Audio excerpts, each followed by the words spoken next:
আসসালামু আলাইকুম বন্ধুরা, আপনারা সবাই কেমন আছেন? আশা করি সবাই ভালো আছেন, ভালো থাকুন। তো আজকে আমি এমন একটি ভিডিও নিয়ে হাজির হয়েছি, যে ভিডিওটা যদি আপনারা টেনে না দেখেন তাহলে একটা বিষয় খুব ক্লিয়ার শিখতে পারবেন যে জিনের কিছু বদজিন আছে। অনেক সময় মানুষদের চোখে ঝাপসা সেহের করে, বদনজর দৃষ্টি করে, জাদু করে চোখে ঝাপসা আবরণ ফেলে দেয় এবং সেই লোকটা হঠাৎ করে চোখে অনেক কিছু দেখতে পায় না। অথবা চোখে যন্ত্রণা করে, অথবা যদি এরকম না হয়, যদি কোনো হঠাৎ করে যদি কোনো জিন আপনার হাতটা মচকিয়ে ফেলে অথবা ঘাড়টা বাঁকা করে ফেলে, হুম, তখন ওই মুহূর্তে কি করবেন? এই জিনের এই ক্ষতিতে আপনার ঘাড় বাঁকা হয়ে গেছে অথবা চোখে ঝাপসা দেখেন অথবা মুখ বাঁকা করে ফেলছে, তখন ওই মুহূর্তে আপনারা সর্বপ্রথম ডাক্তারের কাছে না গিয়ে আপনারা কোরআনের চিকিৎসাটা সুন্দরভাবে করুন। তাহলে ইনশাআল্লাহ আমি আল্লাহর কাছে আশাবাদী, আপনাদের রোগী খুব দ্রুত সুস্থ হয়ে যাবে। তো আমি প্রথমে বলবো, এরকম একটি কাচের গ্লাস নেবেন। কাচের গ্লাস নিয়ে প্রথমে অজু করবেন। অজু করে আয়াতুল কুরসি 3 বার পাঠ করবেন। 3 বার পাঠ করার পরে সূরা সরি আয়াতুল কুরসি 3 বার পাঠ করবেন। তারপর আল্লাহর একটি নাম আছে, এসএম, সেটি হচ্ছে ইয়া কহারু, ইয়া কহারু, ইয়া কহারু। এই নামটি 101 বার পাঠ করবেন অথবা 100 বার পাঠ করলে হবে।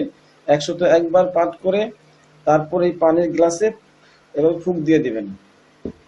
এই পানিটা, যে যদি আপনার চোখের সমস্যা করে, জিনেরা জিনেরা যদি জাদু করে চোখে, তাহলে এই পানিটা সুন্দর করে হাতে ঢেলে, এভাবে হাতে ঢেলে বিসমিল্লাহ আল্লাহু আকবার করে চোখে ঝাপসা করে মেরে দিবেন। হ্যাঁ, চোখ ভালোভাবে ধুয়ে নেবেন। তাহলে দেখবেন মুহূর্তের মধ্যেই আপনার এই চোখের সমস্যাটা ইনশাআল্লাহ চলে যাবে। আর যদি ঘাড় বাঁকা করে দেয় অথবা হাত মুচকে ফেলে, তখন আপনারা কি করবেন?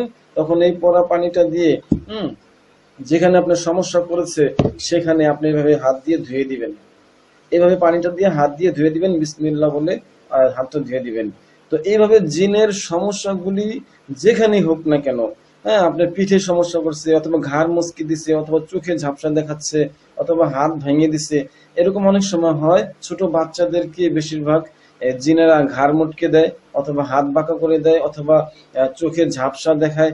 তখন এই সমস্যাগুলি জন্য আমি যে নিয়মটা বললাম, কোরআনের যে চিকিৎসার নিয়মটা, এই নিয়মটা আপনারা পালন করবেন, ইনশাআল্লাহ খুব মুহূর্তের মধ্যেই আপনার চোখের সমস্যাটা কেটে যাবে এবং অথবা হাতের সমস্যাটা সমাধান হবে অথবা ঘাড় ঠিক হয়ে যাবে। তো এই প্রসেসটা আপনারা নিয়মটা চালিয়ে যাবেন।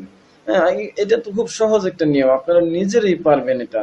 হ্যাঁ, তাহলে আর অন্য কারো কাছে আপনার যেতে হবে না। তো আমি নিয়মটা আপনাদেরকে সবাইকে বলে দিলাম। আপনারা নিজেরাই ঘরে বসে অথবা নিজেরাই নিজেদের চিকিৎসাটা, আপনার আপনার ছেলে মেয়েদের যদি এরকম সমস্যা হয়, তাহলে আপনারা নিজেরাই ঘরে বসে এই সমস্যাটা সমাধান করতে পারেন। তো আমি যে নিয়মটা বলেছি, এই নিয়মটা সবসময় মনে রাখবেন।